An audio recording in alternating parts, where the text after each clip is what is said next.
Has this ever happened to you? Soon may the weatherman come to bring us sugar and tea and rum. One day when the tonguing is done, we'll take our leave and go. Alright, I think that was pretty good. Time to just play it back. There once was a ship that put to sea. The name of the ship was the Billy O.T. The winds blew up her bow, dipped down. Oh, blow, my bully boys, blow. This can't be right. Hello? Hello? Saul! Ow! What's up? Alright, listen to this. Hello? Is this some sort of joke? You scream your head off for me just to play me a recording of yourself saying hello? No, listen again. Hello? Doesn't this sound off to you? It sounds nothing like me. What are you talking about? This sounds exactly like you.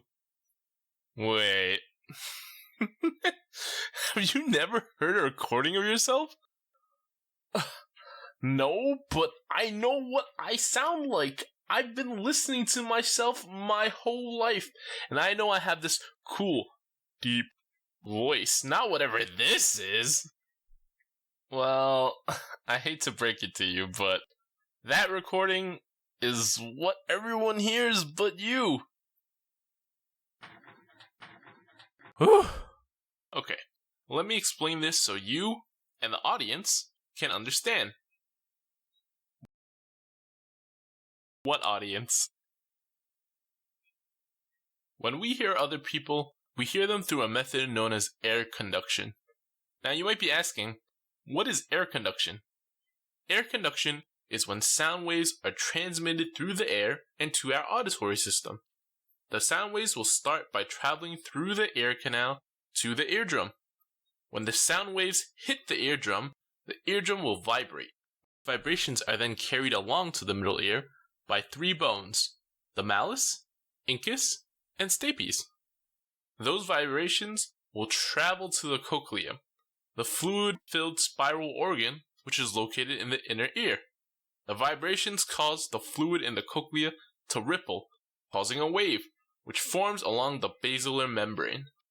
Hairs sitting on top of the membrane then ride the wave. As the hairs move up and down, things known as stereocilia that sits on top of the hair bump an overlying structure and bend. This bending causes pore-like channels at the tip of the stereocilia to open up, causing a rush of chemicals into the cells, creating an electrical signal. The auditory nerve carries the signal to the brain, and that is the sound that we hear. However, when we hear our own voices, we hear it through two separate methods which occur simultaneously. One, as you can guess, is air conduction, and the other is a method known as bone conduction. You see, when we talk, our vocal cords vibrate. And I'm sure since most of you have been talking your whole life, you've probably noticed this too. As our vocal cords vibrate, these vibrations get passed on to this pesky thing in our head, known as our skulls. Unlike air conduction, bone conduction skips the outer and inner ear, and sound gets carried directly to the cochlea. Our skulls tend to enhance lower frequency vibrations better than air. This enhanced lower frequency is what leads to the fuller and deeper sound we perceive when we hear our own voices. Okay, I get it, so I'm not as great sounding as I think. But if this is what everyone else hears, how come no one's ever told me how bad I sound? You mean other than out of the kindness of their hearts? I'm kidding. You probably don't actually sound as bad as you think. Rather, the only reason you dislike the sound of your own voice might simply be psychological. You see, there's a phenomenon known as voice confrontation, which is when someone dislikes their own voice. This phenomenon occurs because we're just disappointed by what we expect others to hear versus what we realize they're actually hearing. Hey, it looks like you made it to the end of the video. If you enjoyed this video and would like to see more, think about pressing that like button and subscribing to the channel. Thanks! I hope to see you around again.